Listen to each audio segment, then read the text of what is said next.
is good, everybody, and welcome to Between Frets, a space where female musicians who play string instruments meet and discuss all things music and other tea. Hint, hint. I'm Shawn Marshall, and we back for season 2. We had a break during the summer. My break was great. Went to Virginia Beach with the family. Went to Six Flags for my son's birthday.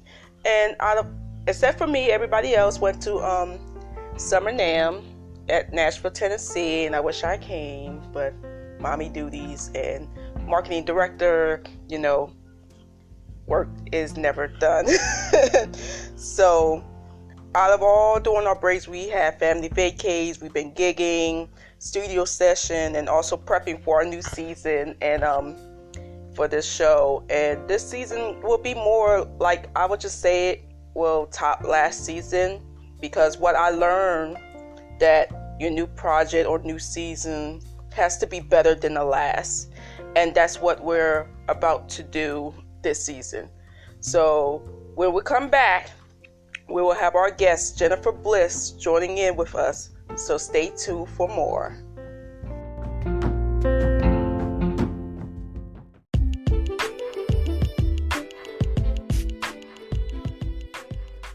And we're back, ladies and gents. I am here with singer, songwriter, guitarist, and instructor Jennifer Bliss. So let me get y'all a little short bio about this talented and inspiring woman for the listeners that don't know about her. She is an accomplished guitarist, prolific, I will put it in quotes, prolific songwriter, and sweet soulful vocalist. She is a modern day musical renaissance woman. Wow. Yes. Inspired by diverse talents such as Jimi Hendrix, Prince, Israel Houghton, Sting, and Sheryl Crow. So Jennifer, how are you today?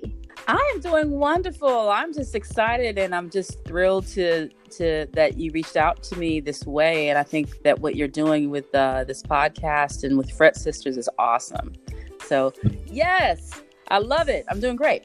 Well, first of all, as a behalf of the rest of the founders and the show, thank you for joining in with us today.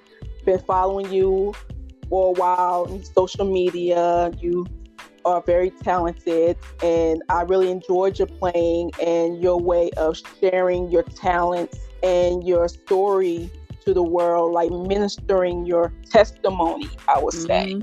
Thank you. So, you're welcome. You are so welcome. I'm gonna start here. When you was growing up, what was your earliest memory of music, and what was your very first instrument to introduce music in your life?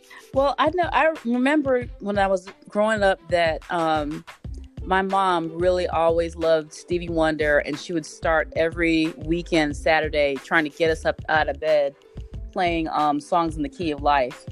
So I would always hear Love's Indeed and Love Today, that intro, and then she trying to be nice about getting us to wake up earlier. And so there was music always in our house. But I do remember, I think when I was 6 or 7, I have an older brother, and he played guitar, and I'm the youngest of 4, and I always wanted to be like my brother when I was growing up. And so he was tinkering away at his guitar, and I was like, I want to play guitar too. And he said, girls can't play guitar. And I was like, and that's all she wrote. So it actually did lead me to the next question. So your brother actually inspired you to want to play guitar when you was growing up? Yeah, he did, but not in like a very nice and sunshiny way, and a girls can't play guitar way. And I got mad, so I started taking guitar lessons. That kind of way. He will never. I don't think he will ever admit to it, but that's what I remember. And so guitar was really my first instrument. And then when I started, when I was in junior high or just kind of getting later into school, I wanted to be involved in in band stuff, so I picked band instruments. I played the flute and I played the French horn in our wind ensemble stuff. And then I always played the guitar in the jazz band and that kind of stuff. Wow, that is so amazing. So when you first taking guitar lessons, what was your very first guitar, and what was the first song that you learned? Well, ironically, I started taking guitar, I think when I was 6 or 7, and just learning basic, classical guitar stuff out of a regular book. And then I remember learning like this thing called Spanish Romance. It's a classical, Spanish guitar kind of song. And I was always learning those kinds of classical things. But it wasn't until I went to college and I joined the jazz ensemble at Spelman College where I started really learning how to not be dependent on sheet music. Like I would play in the jazz ensemble, and Mr. Jennings, everybody loves Mr. Jennings. He used to head the jazz ensemble at Spelman College, and so he wouldn't give me. He would say, "Play something different. You played that before," or he would say, "Okay, play something else. Here's the sheet music, but play something else." So he was the first instructor that really forced me to improvise and to access a different approach and a different way of thinking when approaching music. But to answer your question, the first song I remember learning was Spanish Romance. So when you first started gigging, did you tell us a little experience on your first gig ever in life? Yeah, I was nervous, as everybody is. And I was probably nervous for a long time. I think I was a part of the jazz ensemble, as I mentioned, at Spelman College when I was in college. And then once I was in the jazz ensemble for a few years, I started getting called to do gigs with other students. And there was a club in Atlanta that's no longer here anymore, but it was called the Parrot Club. And so I remember being a part of a jazz trio, playing some jazz music over at the Parrot Club and making like $50 or something. And I was like, wow. And so that was interesting. Just I would play these one-off little gigs, but I really didn't start doing more and more gigs until I was in my own band called Edith's Wish. That was about about 3 years after I graduated from college. And then it's an all-black female rock band. And we started, it was really kind of a big thing. The greatest band it never was. Anyway, but we played around the Southeast a lot. So just gigging in bars and different events and venues, and making those kinds of little gigs, because we didn't really take home any money. All the money went back into investing in the band. But yeah, that's how I started out. Well, a lot of people, when they performing, they have these funny, crazy moments during the performance. Do you have any funny moments happen to you on stage? Funny. I more unusual. Like, I remember I was playing at one gig. Oh, you know what? I was playing at some church gig. I was subbing for some church gig, and the amp actually caught on fire. Ooh. So it was like, it started steaming, and I was like, wait, what's that smell? Okay, what? And then all of a sudden it went, I was up in flames. Actually, that happened to me twice. Wow. Got it. And one was like years and years ago. One was like last year. I was like, what in the world? What's going on with this electricity? And then I remember, I'm a Christian woman. I'm a peaceful woman and all that kind of stuff. But I every now and then when I first started subbing for corporate gigs, like I got called to this corporate gig, and it was at this college party, and of course there are all these drunk college kids around that are trying to kind of get all up on you and spilling their beer. But I have a nice amp and I have nice gear, and I don't want you spilling your stuff on my amp. So I just remember like pushing people away, and then just like, just having to get a little bit rough with people that were trying to get too close. And I was like, nope, But it's always fun, and when you're gigging with musicians, yourself, like we tend to be a funny crew, clowning and joking and having fun off stage. So I guess there are a lot of funny things that can happen. Yeah, you were the first person that I talked to that said that your amp was on fire and smoking. Yeah. You're like the first person that I talked to that said that, yes. that happens. That's really shocking. I was like, next time you go on the gig, actually having this fire extinguisher right next to it, just in case. Yes, that's happened. So what moment did it hit you that like you just want to make a living doing music full time, or was there another career path you desired as a child other than music?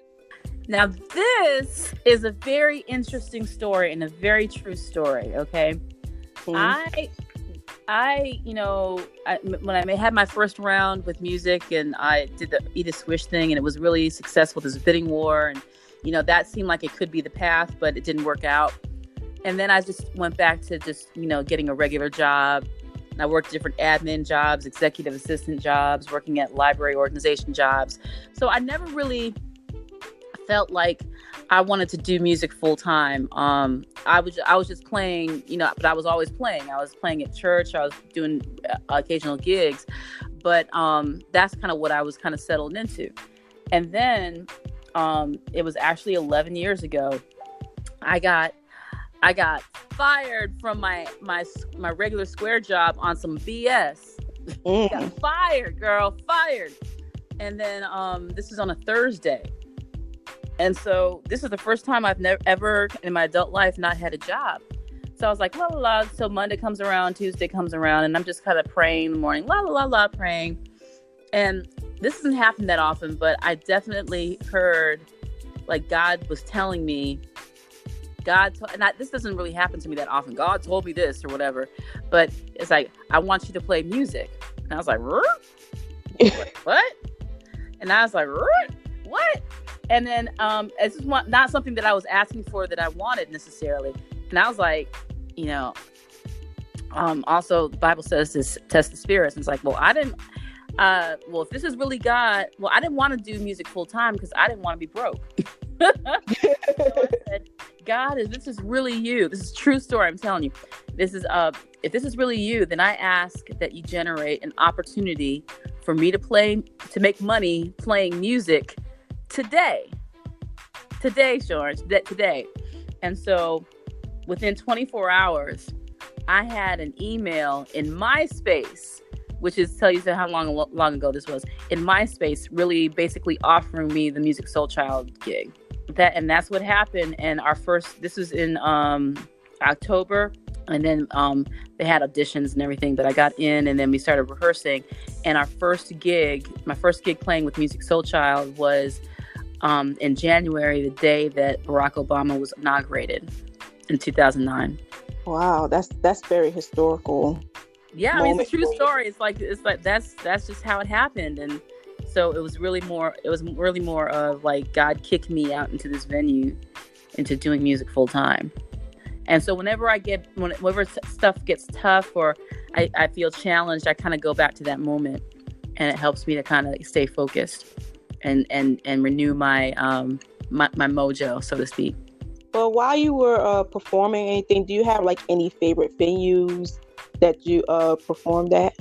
Well, I remember I like to perform at venues where you can really experience and interact with the crowd, but the stage is decent and the sound is decent. I played at several venues around Atlanta, and the sound is always crappy and you can't hear anything. But I like, as far as playing here in the metro Atlanta area, I really like playing at the Mabel House Amphitheater.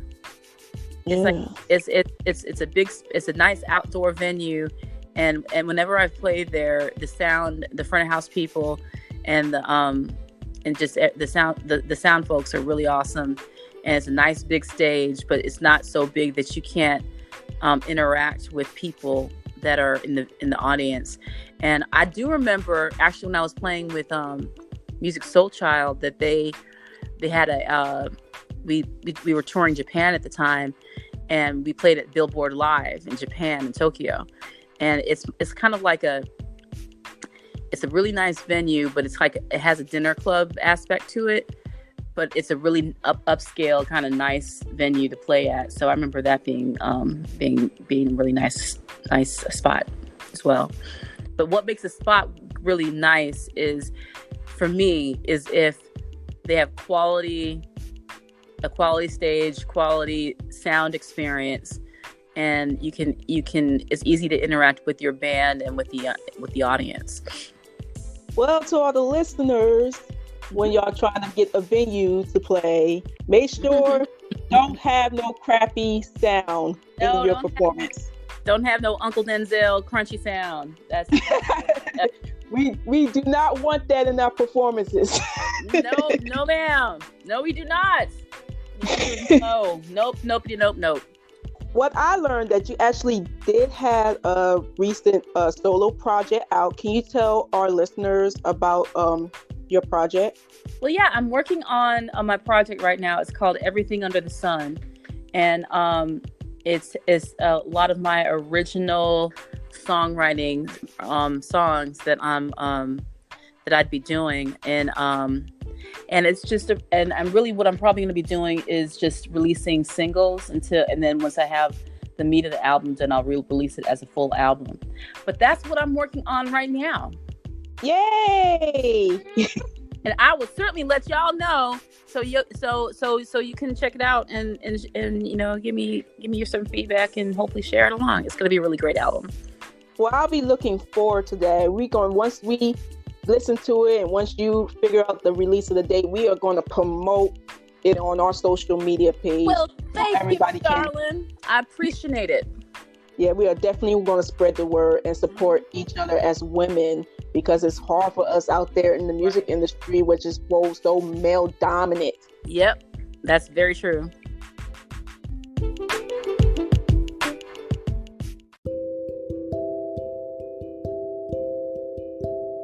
All right, don't go anywhere. We'll be right back with some more Between Frets after these messages.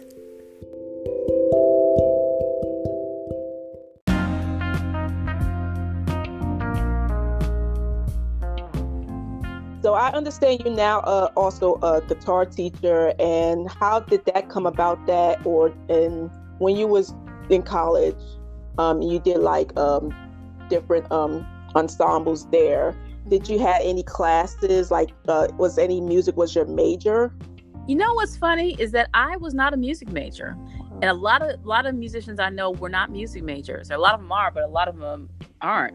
I was an English major, and I was like, I played music because I loved music, but it wasn't something that I was really originally intending on doing professionally until when I graduated Spelman, and I was like doing music all the time. I had a good friend said, you know what, you're a musician. I don't know what you're thinking about going back to Cleveland and doing whatever. And I was like, you know what, you're right. So I decided just on a leap of faith to stay down in Atlanta and pursue music in some kind of way.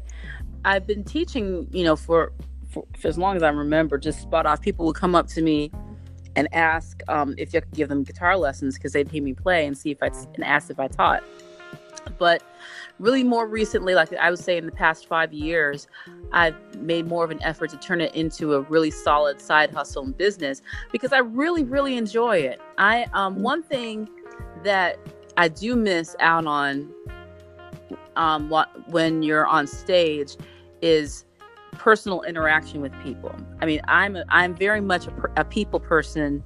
I'm kind of like, I love the idea of tribe and the as far as, your community and everybody's connected in that way. I love doing life with people. I love being able to mentor and connect with people. And guitar lessons is how I do that.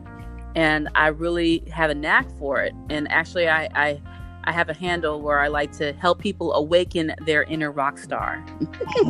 And so I really, really enjoy it. So it's really turned out to be a wonderful experience that I intend to do for the rest of my life. But at the same time, it's it solves a very practical aspect of what all musicians have to go to, and figuring out how to make their ends meet and to support themselves financially, because gigs come and go, as you know. So lucky for me, that's something that I really enjoy doing. I come from a family of teachers, and it just appears that I really do have a knack for it. So I really enjoy doing that. But here's my next question. This is the fun question. Okay, come on, give it. So tell us about you off stage, like when you're not performing or teaching or anything. What do you enjoy doing? I am anybody who knows me, and actually you've already interviewed one of my bandmates, Tasia, with Venus. Anybody who knows me knows that I'm a nerdy nerd, especially when it comes to like sci-fi stuff. I'm the one that will go to Dragon Con dressed up like a Star Trek person. That's me right here. Yes. That's what I do.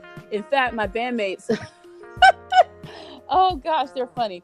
So my birthday was just in August, and then my bandmates got me a welcome mat from my townhouse saying, "May the Force be with you." That is my nerd pleasure. So anything Star Trek, Star Wars, Marvel, DC, Walking Dead, I'm here for it all day long.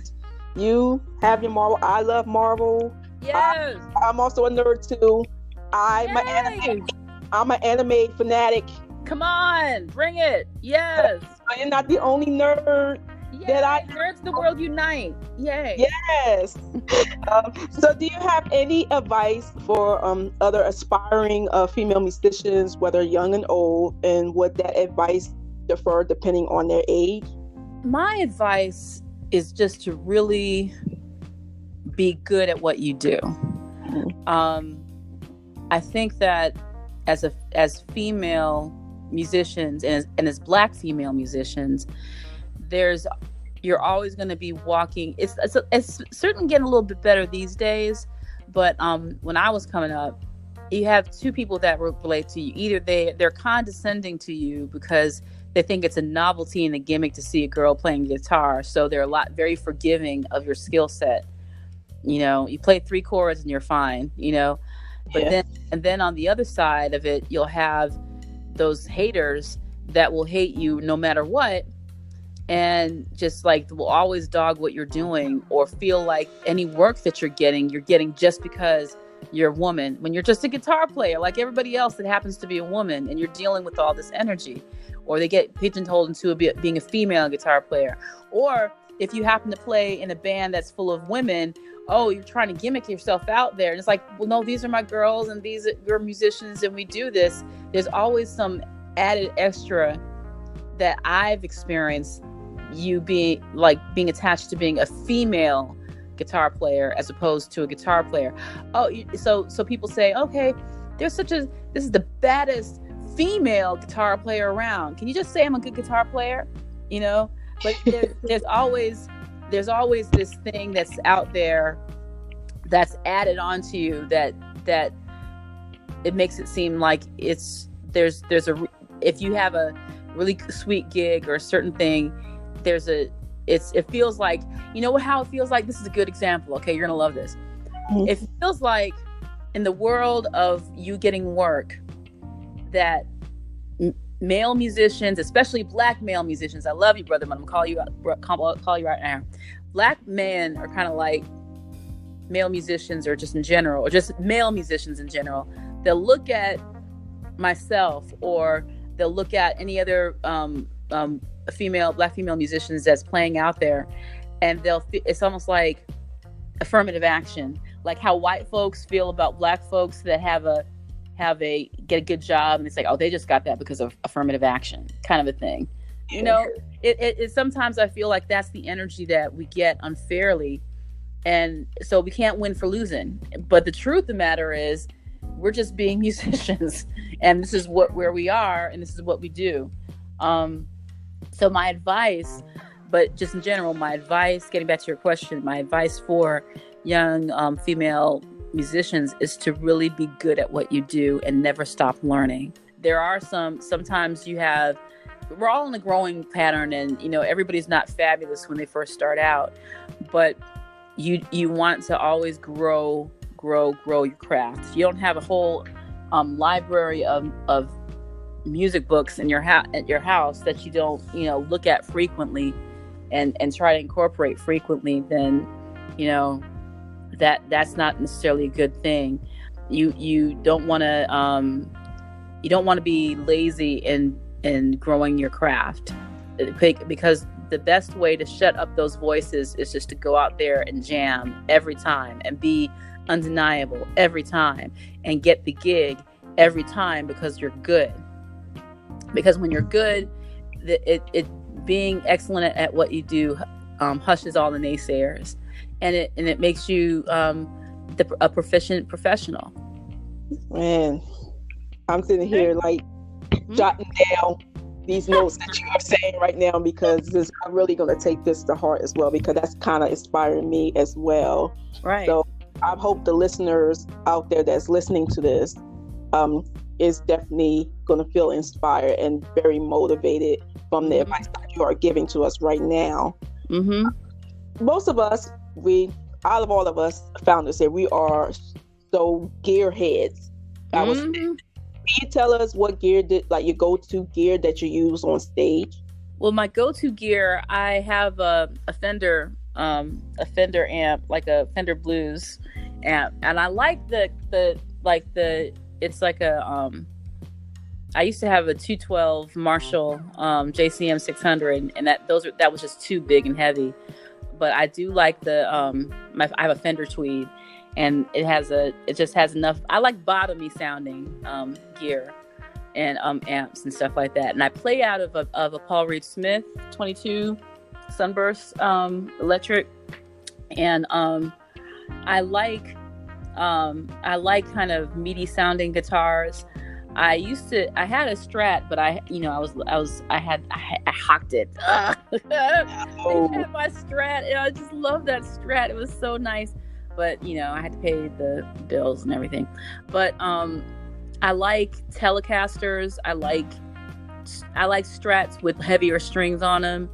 I just don't like thin sounding guitars, and I don't like thin sounding actual guitars or thin sounding sounds out of whatever amp and pedals you use. I love Boss pedals. Of course, you got to have the Crybaby, Yes. But I'm not like a super gearhead. I'm very basic. I have two types of distortions. I have, of course, the Crybaby wah. I have a volume pedal. I have a reverb. I have a delay, and occasionally I'll use a chorus or an octave pedal, but that's basically it.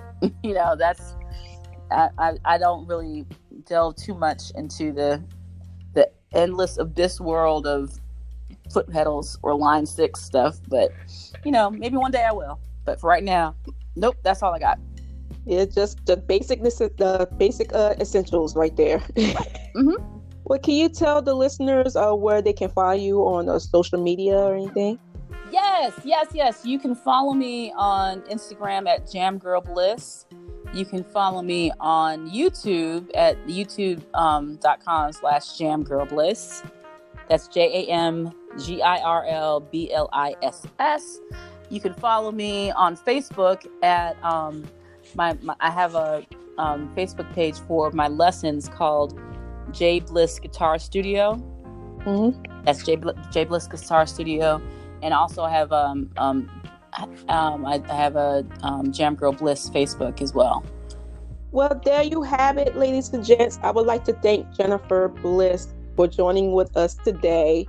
And if you would like to follow her in social media, or any that's an ATL, or that's interested on guitar lessons from this talented woman, make sure you hit her up on social media, and she will give you the details on that. Also, if you like to follow us as Fret Sisters, make sure you follow us on Instagram at Fret Sisters, or Facebook, like our page Fret Sisters. And also we have merch, so Make sure you follow our social media, for instance, for all the information if you like to purchase any of our merch. So there you have it. I'm Shawn Marshall, and thank you for listening. Yes, girl. Thank you so much for having me. And this is a wonderful, wonderful thing. It's a wonderful age for women guitar players. I feel like this. I'm seeing more and more young sisters going out there and really doing it and doing it well. And I couldn't be more happy, content, and proud to be a part of such a niche but a growing group of young musicians that are really bringing some wonderful music out there. I love it, and it's wonderful. And it's wonderful to have, people like you and Fret Sisters that take time out of your life and your and what you have to do to highlight these stories, because they're important stories, and I really appreciate everything that you guys are doing. So take care and have a wonderful, wonderful, wonderful day. You too.